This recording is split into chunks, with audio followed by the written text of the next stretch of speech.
So now let's take a look at a side-by-side comparison of the Rokoko system compared to our OptiTrack system. I recorded the same animation using both systems, and I'm now going to put them side by side on the screen to see if you guys can guess which one is which.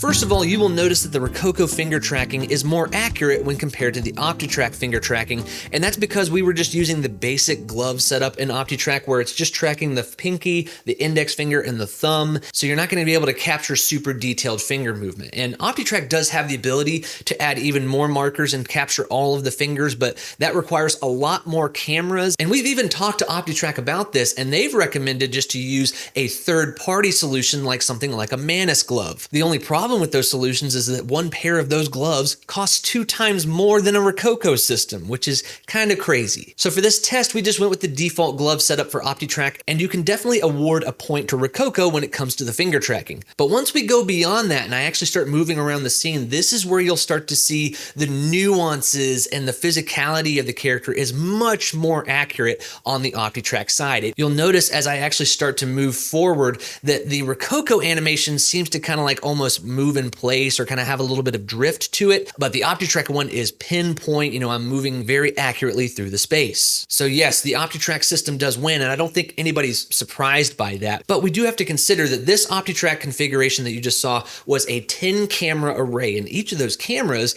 goes for between $4,000 and $5,000 as of the posting of this video. So that's a roughly $50,000 mocap system compared to a $5,000 mocap system. You're definitely making an investment on either side, but there is just a much steeper investment when it comes to the optical side.